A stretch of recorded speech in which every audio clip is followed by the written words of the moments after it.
When faced with a difficult situation in life, making decisions and speaking your truth can feel like a real struggle. So how can you find your center in any situation? Well, that is exactly what you will learn today. To show us the way, we are speaking to Baron Baptiste.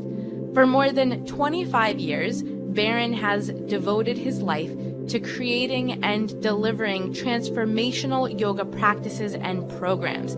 He shares the Baptiste yoga methodology through workshops, books, yoga teacher trainings, and his continued work with nonprofit organizations. His most recent book is called Perfectly Imperfect, and I am truly excited to speak with him today. Welcome, Baron. It's so great to be with you, Jessica.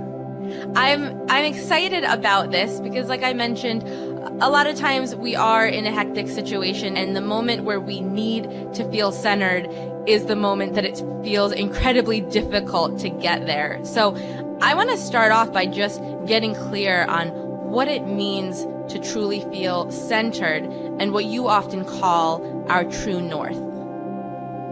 Yeah, it's a beautiful question. And in my experience, to be in one's center is to experience peace, the overall experience of peace, and peace in the face of any situation, in the face of difficulty, in the face of discomfort, or when you are going through any kind of situation, even the presence of, let's say there's fear and there's the presence of fear, still you have a sense of peace in your center. And also possibility, that things aren't one way, or life isn't fixed. I believe that when we're in our center, life is malleable, life is fluid. And not only is life malleable and fluid, but so are we. We can go, change along with the changing circumstances, but not change at the heart of who we are, at our center, like that. So you also use the word true north.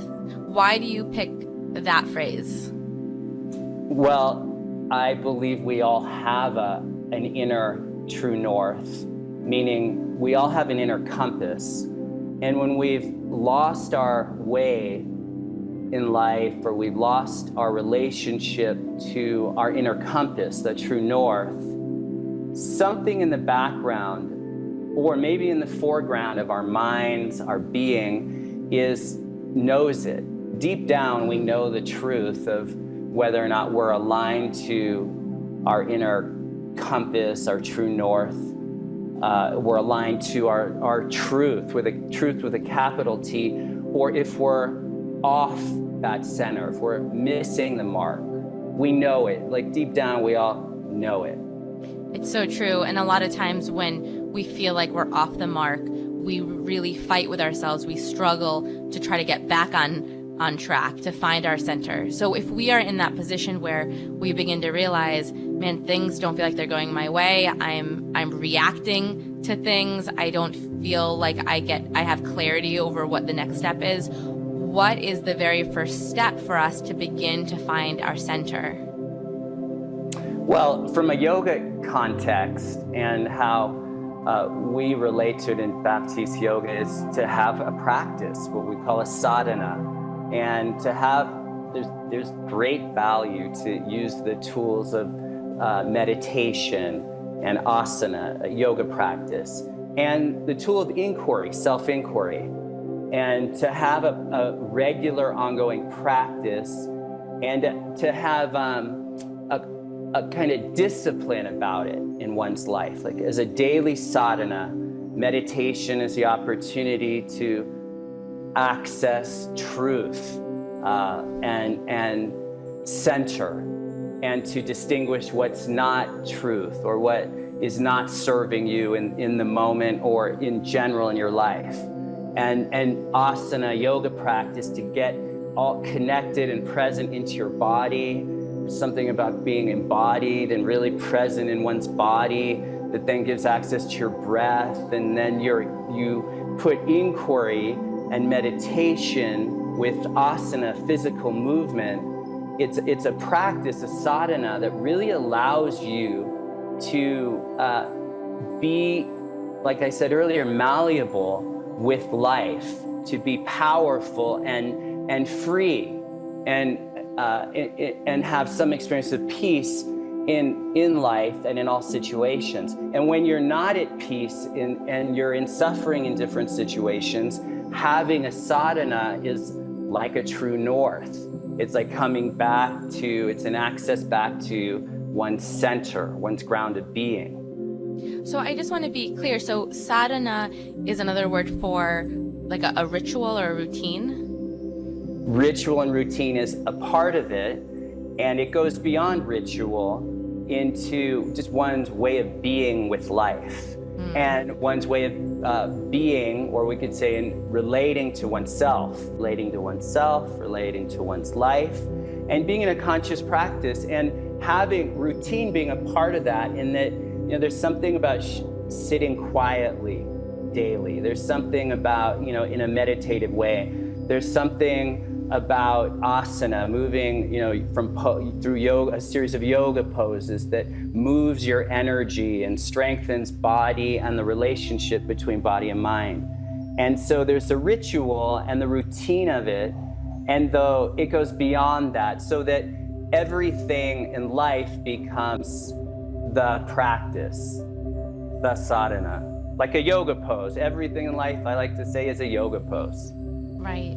So let's play for a moment. So let's say that you are in a store, you're trying to return this item that broke, and the customer service person is giving you such an attitude, doesn't want to give you this refund for this thing that you opened up and is already broken in the box, and you haven't eaten lunch yet, and you just want to wring that person's neck, right? So you haven't had the chance to sit down in that moment to do a meditation, but in that moment when you feel like you're just so frustrated with someone, is there something that we could do to find our center?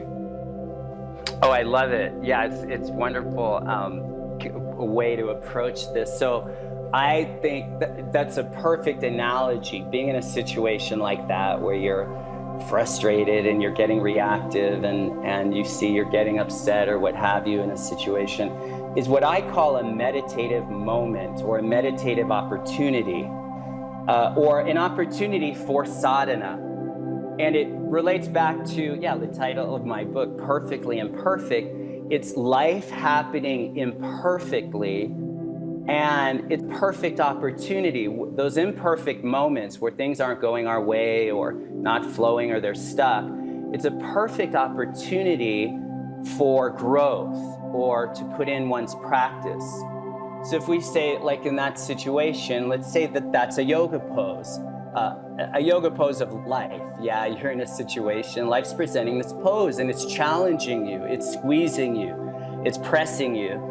And you can relate to that pose in a whole bunch of kind of ways. And we all have our default way of relating to a difficult situation, which may be reactive and just want to get it done and impatient like that. Okay, we all already know that way. But then the practice opens up another possibility.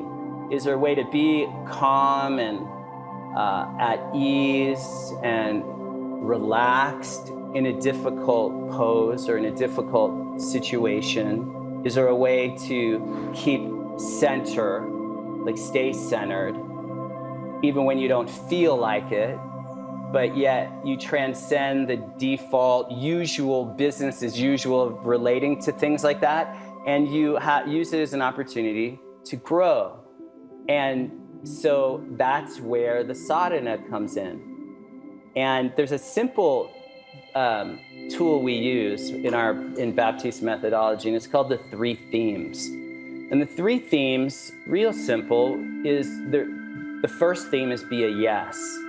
And that's for any of us, in a moment like that, to be a yes for what you want to have happen, and to not be a victim of your circumstances, or just like a leaf in the wind, kind of helpless and then reacting to the kind of stress of a situation, but rather to be a yes for Well, what I want is ease in my life in general. And here's an imperfect moment, imperfect situation to practice ease where it really counts. Because it's easy to practice ease where it doesn't count, where things are already easy. Yeah. So here, you basically would look into yourself and get present to your body, like feel your feet on the floor, and say, okay, I'm here in this moment and I have choice. And what are you a yes for that's consistent with your true north, your inner compass?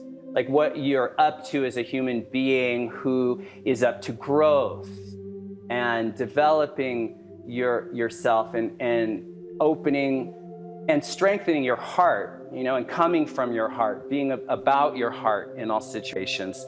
And what are you a yes for in the moment? And that's the first theme. And the second theme is give up what you must.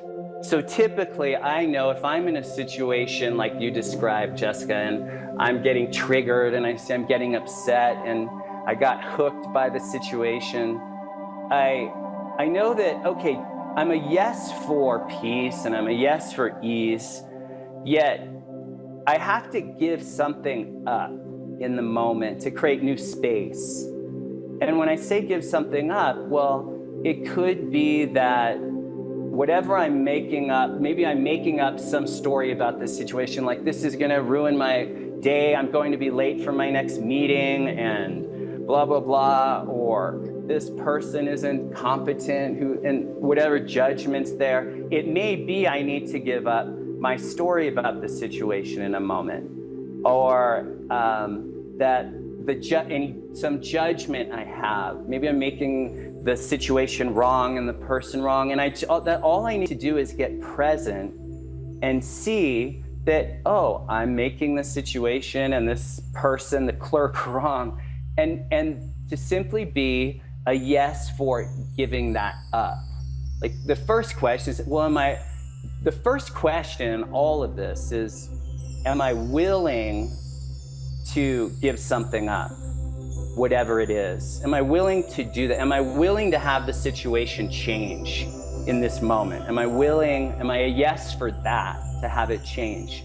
That kind of comes first. Then if I'm a yes, because maybe I'm a no, I actually am not willing to have it change. But if I'm a yes to have the situation change, then I can get to, am I a yes to give something up that's in my way right now, in the way of my patience, in the way of my, in the way of my ability to experience patience and ease and to be relaxed, even in an annoying situation. But if I can get to, yes, I'm willing to give it up, well, if I can then acknowledge the thing that's in the way, like I'm judging here, and if I can point to it and acknowledge it, whether out loud or just in my own mind, then I can hold it in my hand and actually give that thing up, let it go. Yeah, and then the last theme really quickly is simply come from your ready now. And again, am I a yes to have something change in this situation? And if so, if I'm a yes for that, then I'm right now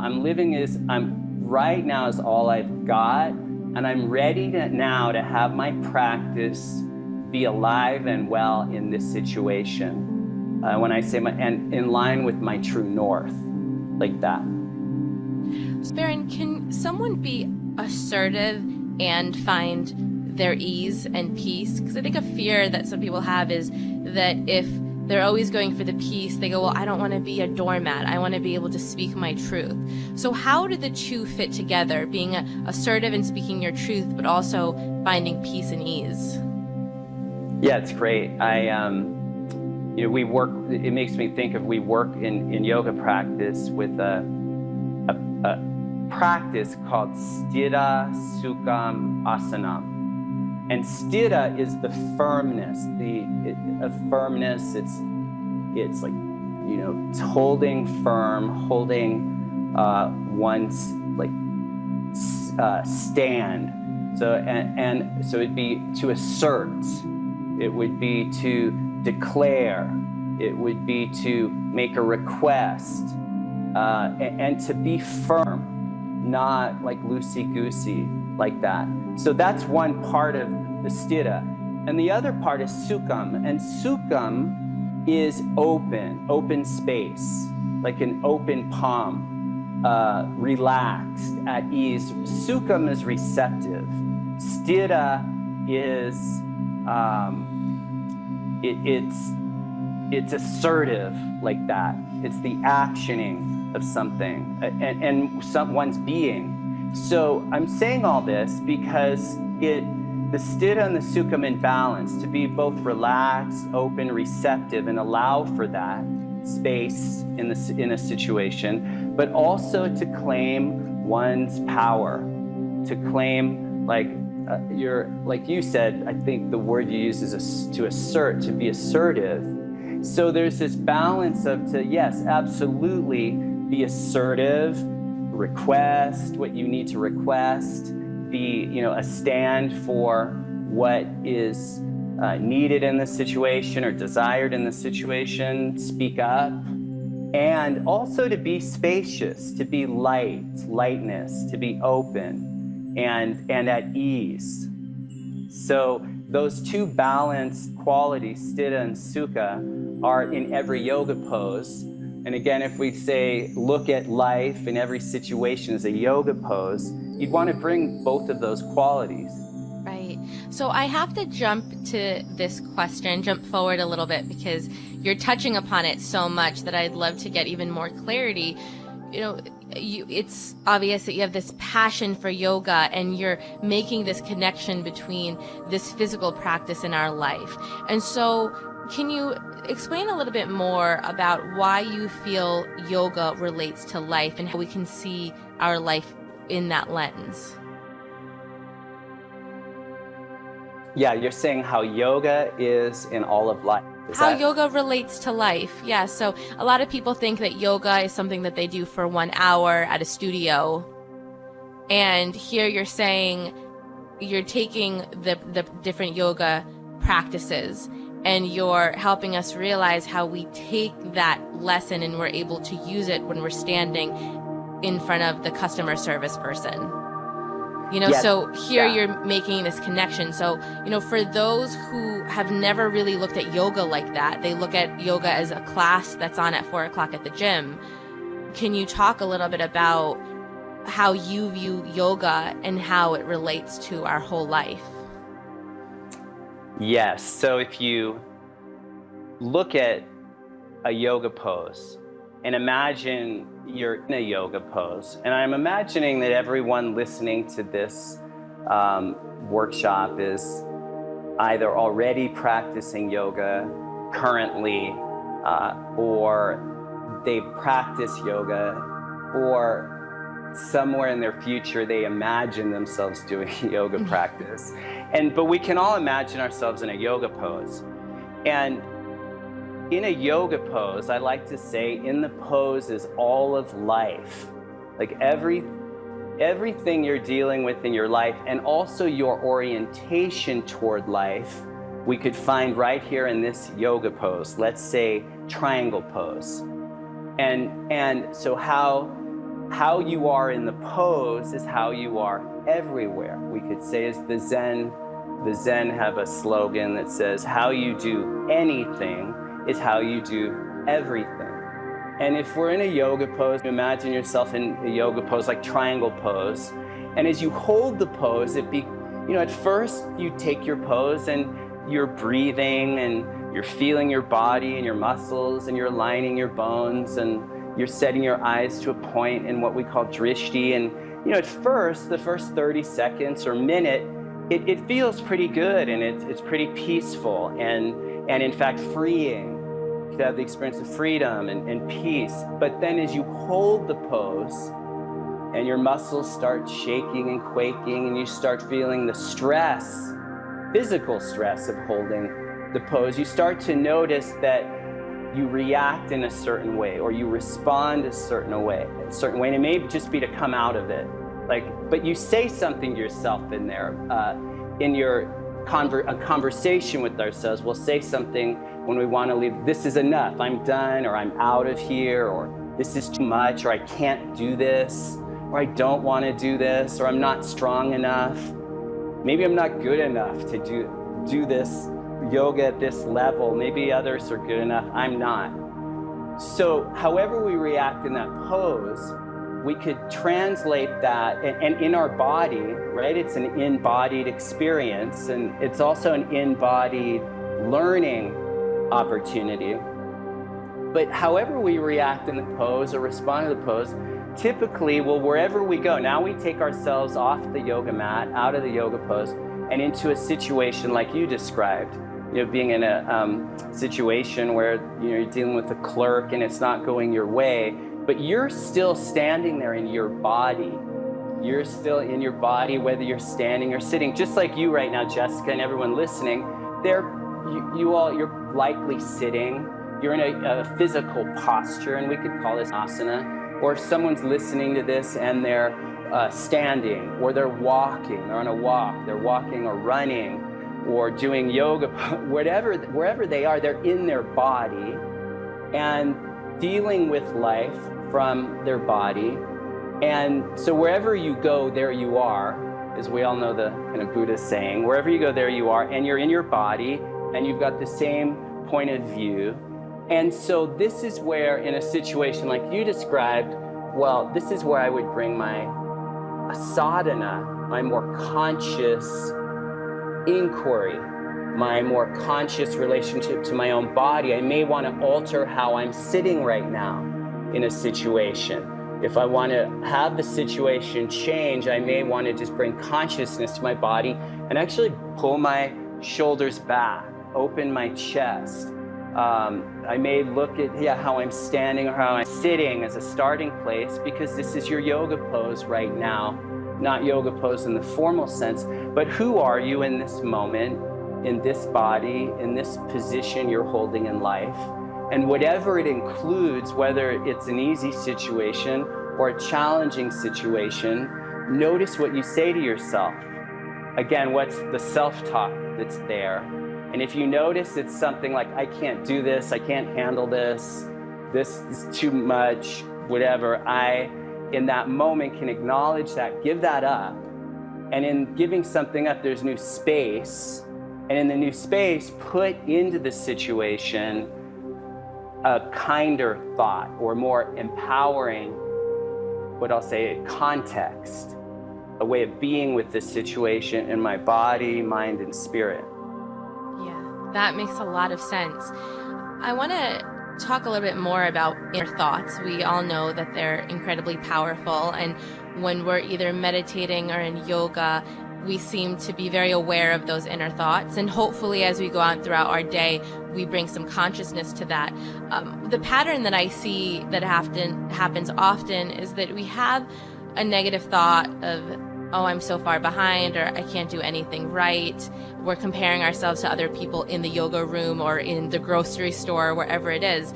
And then we get angry at ourselves for having that thought. So we think, I know Louise Hay tells me to think positive and I can't stick with anything. So on top of the negative thought, we have this layer of judgment because we're mad at ourselves for having that thought. How do you begin to break that cycle? Well, I think it begins with a willingness. Firstly, a willingness to acknowledge that something's stuck.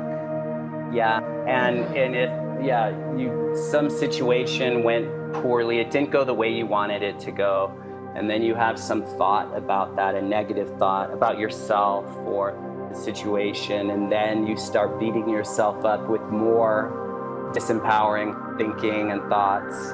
It creates a kind of suffering, and so you're in a place of suffering, and I think for any of us, the first place is to ask, to check in with oneself is, well, am I willing to have it change? Or am I ready now for a change? To alter, to have a shift in the situation from suffering to something else more empowering. And I think that's the first place. And if you're a yes for change, and you're willing to have it change, if you're a yes for that, that's a kind of acceptance. You know, then the ability to just accept things, beginning with yourself, to accept yourself as you are or as you were in the situation, and also to accept yourself as you're not, or how you were not in that situation that you're suffering about. And that kind of total acceptance flattens out the energy. It diffuses begins to diffuse, we should say, the charge, you know, the emotional charge, and it allows for an opportunity. And then the second part is to be, well, okay, what's there to give up right here? Is there some judgment I'm having toward myself, like some judgment, like I always mess it up, or I messed up in that situation, didn't handle it the way I wanted to handle it? And what is there to give up? Getting present to what's there to give up, and being a yes to give something up and have something change immediately will cause a shift in your being and your perspective. And what must you give up in that situation specifically, the situation that you want to shift and alter? And the more specific you are, in my experience, is the more power you'll have in actually causing a shift. And if you're a yes to give something up, but really like standing for it, like be for releasing and letting go of something that will allow you to then choose another way in the situation. So do you think a lot of people who are, when we're struggling, even with little things, there's a part of us that wants to struggle, we're just not willing to give it up? Yes, right? So we can be so right in a situation, and others, or the situation is so wrong, and we could be attached to that. Yeah, it's typically some attachment we have to things being our way that won't allow for a change. And that's why I say the first step really is to check in with oneself and just ask, like, wait, Baron, are you willing to have this whole situation change, and how the whole situation is occurring to me? Am I willing to have it shift from the suffering I'm experiencing now about it, even though I'm right? I know that my way is right. I know that my point of view is right. I know that it should be another way and it shouldn't be this way. Even though I'm justified in my approach and attached to it, at some level, the attachment is what will stop me from having the change. Or am I willing to detach from it being the situation being other than it is? And if I'm willing to let go, and I'm really willing, again, I check in with myself, Baron, am I really willing firstly to have the situation change, and how it occurs to me to have it change? And if I can get to a yes for that, then the yes for that really allows for my attachment to being one way. It allows me to start to detach. Right. It really resonated and had an aha moment when you said that we get stuck. You know, said something like we get stuck on being right. So it's like we give up our peace because we want to be right, and we see something, we think that it's wrong. So are you saying that we could almost kind of give up the fight that we're having, or the need that something needs to change, but still feel like we're being true to ourselves, still feel like, well, internally I know that this is how I feel, but I don't need to be the one fighting and, you know, making something better because of an opinion I have. Yeah, exactly, huh? That's great. Exactly like that. And then in that, in my experience, like when I'm in those moments where I'm stuck and I'm really justified about my way, it could occur like, well, I'm giving up my power. I'm just going to become a doormat then. But then I would say, look again, because is my way the only possible way? And my way in this, the way I'm viewing this situation or I'm handling this situation, even though it all seems like, well, the way I'm handling it is the right way, but is it the only way? And this is what I want to say, is it possible that a shift in perception which would give peace of mind to maybe the whole situation, to you and to others, that would create the space of freedom and an opportunity to like be free in this situation, to communicate from peace, from freedom, and maybe empowerment.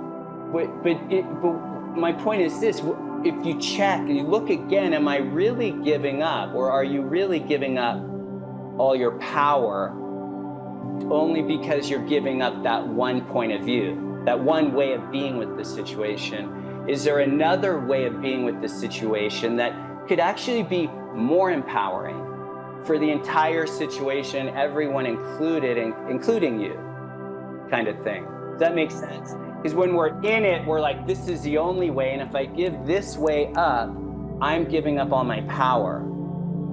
Yes, and then it's like you cut off any other possibility. Right. Yeah, right. I'm thinking about what's coming up in my mind is like a political argument. That's when it's the worst. You see people being like, no, I'm right. No, I'm right. And so there's two people having a discussion who feel like they're fighting because they want to be in that situation of being right, that they can't ever find the common ground that they most likely have. Yeah, I love it. It's a good example. You know what I have about that? And it's just something for people to play with, because it's something that I play with at times when I'm in a situation where I notice I'm in a conversation and others are super opinionated, and you can get into this, well, no, my way is right, this is the only way to see it. It's really powerful to make other people right. Like, let them be right. I'll do that with my teenage son sometimes. He's really like, no, it's this way, and I could, lock horns with him. But there's a lot of power in letting his way, because for him, his way is the right way, and it's the right way of seeing the thing or doing the thing. Like letting him be right. I'm not resisting anything. So I'm removing resistance, because if it's two positions, like we're each in our own corner in positionality, two positions just create more resistance. But if I can give up my position, let him be right, then he has nothing to resist against. Then I notice there's new space, more what we call again sukha in the situation. There's just more space. So he's right and he's got his position, and I'm totally okay with him being right.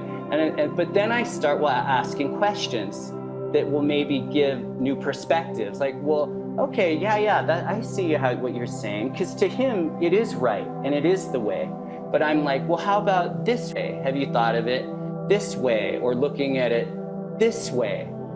Like allowing the other person to be right. I'm saying it like that as a way to let go of resistance, because what you resist persists, right? As Carl Jung said. And when you give people or give someone nothing to resist, suddenly a whole new space opens up. And it's a space that I would say is a space of inquiry. So, as you're sharing all of this, I'm thinking this is relevant for you in a conversation with your son, but also when we're having an internal conversation with ourselves. Yes, right? Awesome. Mm-hmm. So you talk about this inquiry when it comes to beginning to try to find more peace within our own thoughts. Are there certain questions that you like to ask yourself that create more space? Yeah, I think if someone notices they're in a space of resistance in themselves, or a space of a disempowering kind of space, whether in a yoga pose or in a pose of life, some situation in life, if they notice that they're off center, they're experiencing suffering or resistance, the ability to just pause, press the pause button, stop, and get meditative. Suddenly, again, notice your body and where you are in relationship to your environment, where you're standing, where you're sitting, and how you're standing and sitting. Notice your breathing. Whenever we get present to our breathing, it's an immediate physical presencing. Suddenly, our thinking shifts when we become aware of just this breath. Like if you just know it, like take a deep breath right now, like just right now, take a breath and notice it allows you to kind of access your body and settle into your body. And from right here, just ask the question, like, okay, what am I hooked by right now? Or am I triggered? Or what's this? Just ignore. So you create some space from the limiting thinking that's got you. Because if you get to your body and your breathing, if you can create a meditative moment, suddenly now you can point to the limited thinking. Like, oh, I'm gone down the rabbit hole about my friend being late and I'm pissed off about it. And you see you've gone down that tunnel. Can you interrupt that drift into a disempowering conversation with yourself that may end up in a disempowering conversation with another? Can you interrupt that drift by using the practice of asana and meditation and inquiry? And if you just say to yourself, oh, wait, yeah, I'm going down this rabbit hole and I see I'm upset because he or she's late, and there's another way to be with the situation. What if I put in that all is well in this situation, in this moment? What if I put in that actually, yeah, everything's perfectly imperfect? It's not perfect that my friend's late, and in a way it's perfectly imperfect. Like things are happening perfectly. What if you were to put that in and come from, again, acceptance of how things are not in the moment, and put in, so the ability to interrupt these negative streams or these drifts, I call, or what the Buddha would say, go against the stream. You know, that typical default stream of reactivity. To go against the stream is to disrupt that flow, or we may even need to swim up it a bit to get to some new way, to be able to kind of jump off to the bank of the river and watch the river flow by, get meditative, and realize everything is in a perfect harmony. Everything's perfectly imperfect as it's happening, and all is well. I'm well, my friend is well, and maybe a natural kind of gratitude arises, you know, a natural peace and gratitude, just, wow, well, actually, I've got this life, and look around at all you have, and suddenly you interrupted a moment, a disempowering moment and context. You were able to disrupt that in a moment and bring in the practices, the sadhana, and alter your whole life all in a moment. Because eventually this too shall pass, yeah? And eventually you'll get back to everything being all is well at some level, or whatever, or life being great. At some point this will pass, but why not make that happen, right? Why wait 5 hours or 5 days or 5 months? Why not get to it all is well right now?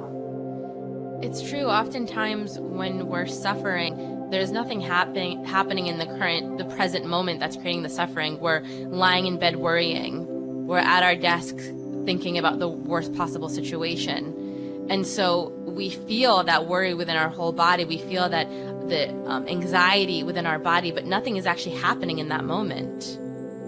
So what an amazing thing to come back into our body, to be present and to have that lens of all is well, because there's so much that we're worried about that is might not ever happen and is so outside of our control. You know, oftentimes we worry about the what ifs. Yeah, right. And it's all added. It's all what I call additions, right? Adding to a situation, adding interpretations, adding positions, adding. And when we get to letting go, we're subtracting.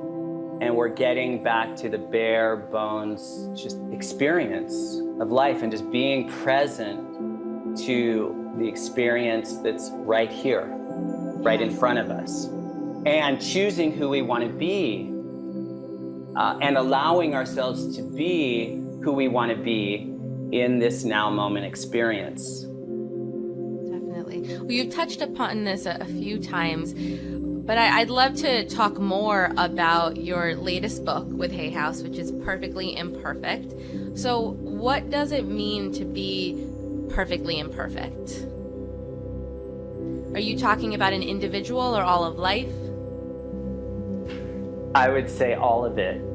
And, you know, the theme of the book, Perfectly Imperfect, it's built into a yoga pose. So typically, let me say it like this. So we take a yoga pose, and then what? So we come into, let's say, tree pose, or we take downward facing dog pose. Now what? So we come into a pose, and then, the practice, we physically took the form of the pose, which is the first part of the practice. But now, once we're in the pose, is where the mental yoga and the spiritual yoga comes into play.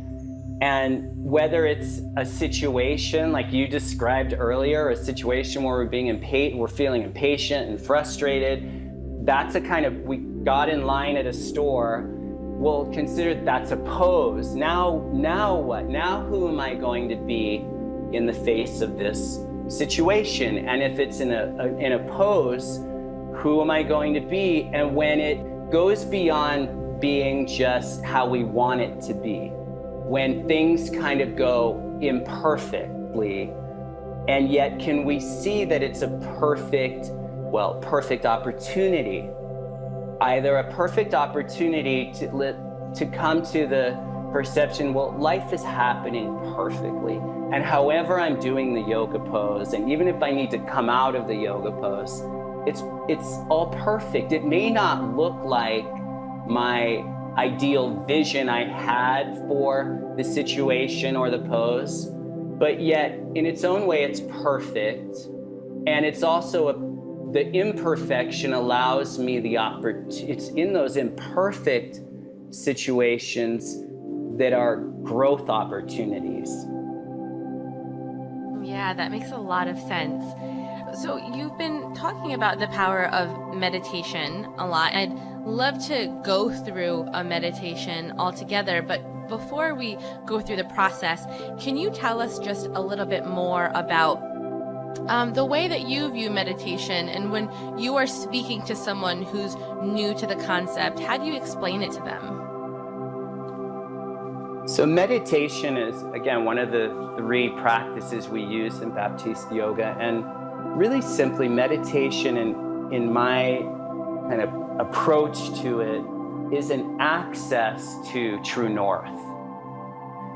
Meditation is an access to seeing what's not true, and you know, when I sit quietly, typically what initially comes up are the things that are not me or not serving me. It may be I have a lot of thoughts or impressions and maybe judgments or assumptions about things, and it's the stuff that makes me stress.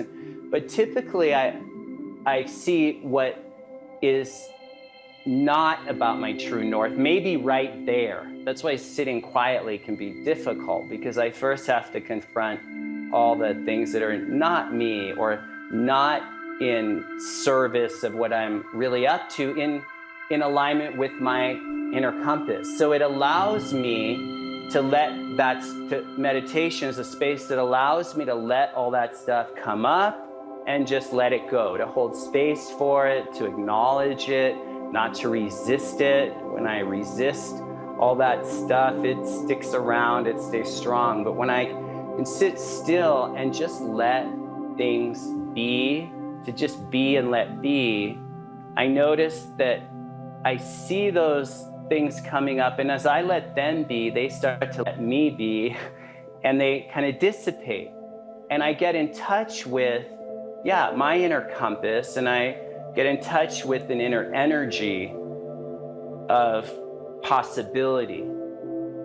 And the energy of possibility is related to what my life is for in the bigger picture of my life. And that would be my true north, to realign to my true north. Baron, I'm really curious, what does your meditation practice look like? Is it something that you're doing a few times a day, or once a day, or once every few days? Yeah, it's a body-based meditation, and it creates more of an objective space and a centered space to be with life. And you can do it, ideally you sit twice a day for 20, 30 minutes. And I like to create what I like to call meditative moments, so that I can meditate anywhere. If I'm in a yoga pose, if I'm driving my car, if I'm in a conversation with someone, if I'm in an airplane, that I just get present, and beginning with my body, like right here, like if you notice where you're seated, what your body's contact to your seat, your feet and their contact to the floor beneath you. And then you open your eyes and ears and you notice you're in a room or in a car, you're walking out in nature, you notice you really open your eyes and you really see what you're seeing, and you presence yourself physically. And then the physical presencing, you can do that anywhere, but suddenly you have an open awareness, and you're aware of your surroundings and your breathing, but now you're also aware of your inner life. And you close your eyes, and suddenly you're aware of your thoughts and feelings and your body sensations, and you're also then present to, you can get present to some inner, the still space, the kind of quiet space, place of truth in your heart. And that can be done anywhere, anytime, in life. And just to do moments like that and strengthen that muscle. I call it, the more you use that meditative muscle, the stronger that muscle gets. And you're also concurrently strengthening the muscle I call letting go. Well, I love how you just kind of walked us through that. Could we actually do a meditation all together? Could you guide us through the experience? Yeah, absolutely. So if wherever you are right now, and you could be, ideally you're in a seated situation, you sit and you take a comfortable seated position, but you can also do this well if you're walking in nature, or even if you're driving. But if you're driving, you want to keep your eyes open, right? And if you're walking, you keep your eyes open. And you can do this meditation with your eyes open or closed. And if you're in a quiet room and you have the space to close your eyes, then you would do that. So you'd close your eyes right now, and you would check in with your body. And again, whether your eyes are open or not, you check in with your body, beginning with whatever your body's in contact with in the room. You're on a chair or in a meditation seat, pillow, your feet. And notice now your body's contact to the floor. And notice your feet, and bring your attention up through your feet, through your legs, through your knees, your thighs, up into your pelvis. And just notice your pelvis. And now from your pelvis, notice your spine, the center line of your body. And from the spine line, the very center of your body, be aware of your right half of your body. So everything right side of your spine, from your right leg and right arm, foot and hand to the right half of your head. Just be aware from your skin in, just a space check. And then from your center line, be aware of the left half of your body, the left hemisphere of your body, from the crown of your head down through the center of your face and head, through your spine to your left leg, left limbs. And be aware of the left side, from the skin of your body in, and just check in from through the left side. What's in the space? Is there a color? Is there a texture? Is there holding patterns? Or is this energy just free and flowing? Whatever is so, just notice, acknowledge it, and let anything about it go. And then come back to your very center line and be aware now of your hands. So you'll put your attention on both hands and be aware of your thumbs. And put your attention on your first fingers. Take your attention off thinking and feelings or anything else pulling you away, what you have to do later or what you've done. Take your attention off all thinking and put your attention on your first fingers. And put your attention on your second fingers.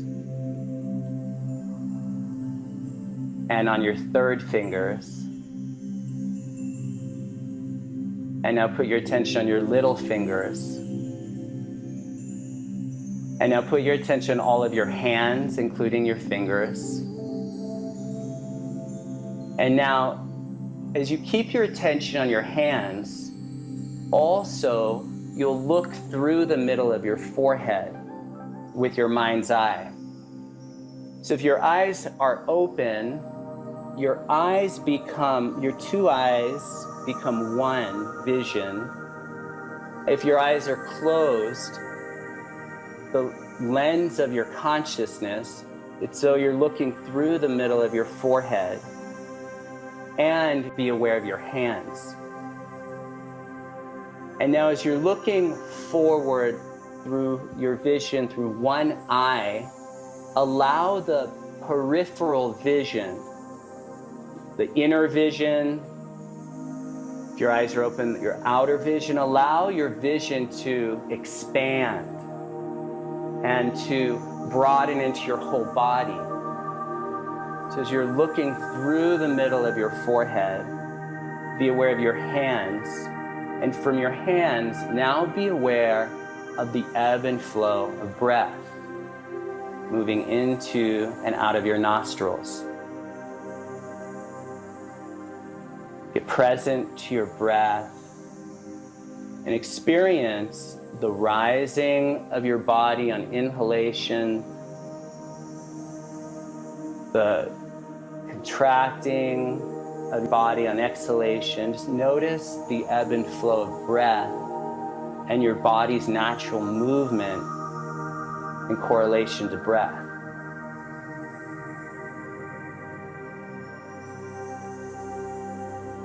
And now as you look through the middle of your forehead and you're aware of your hands, also be aware of your ears now. Put your attention on your ears and put your listening to the environment out here, in the environment out around you, including my voice, the sound of my voice. But there's one of two places for us to be in a moment: in our heads, listening to our thoughts, and that's one place to listen to and listen from our own inner conversation and narrative. And we also have the access to putting our listening to the environment out here. When I say out here, I mean the environment in the space around you. If you're in nature, you'll hear the sounds of the wind with against the leaves or trees or sounds of birds. If you're sitting in a room, there are environmental sounds or sounds from outside your building, cars going, but put your listening to the environment out, your world out here. And as you're listening to the sounds from your ears, to the sounds out around you, keep your attention on your hands and notice your body as a space. So the sounds in the environment around you are not distractions, but rather occasions for meditation. They're bringing us to the present moment. The sounds around you are anchors to the present moment. And in the present moment, notice your body as a space for all of these experiences you're having in this moment. And allowing all the experiences of this moment, including the sounds and whatever thoughts you let it all come up in the space of your body and let it go. Let it come up and let it go. If there's anything stuck, energetically stuck in your body, you experience stuckness, acknowledge it passionately, kindly, with a kind energy of kindness. Just acknowledge that, oh, something's stuck here, and yet, can you let it be? And typically, as you let it be, it will naturally begin to soften up, or that stuck energy starts moving, or shrinking, or evaporating. But trust in the presence of your being to cause a natural, organic healing.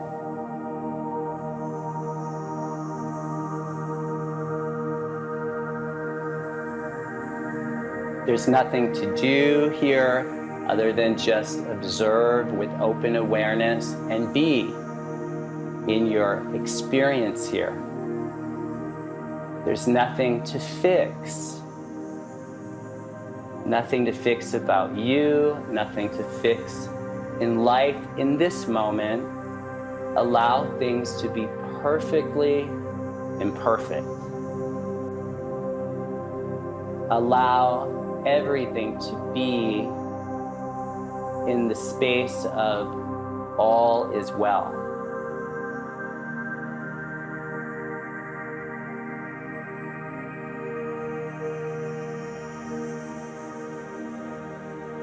And lastly, in this space that you're holding right here in this meditation, and in total acceptance, and from all is well,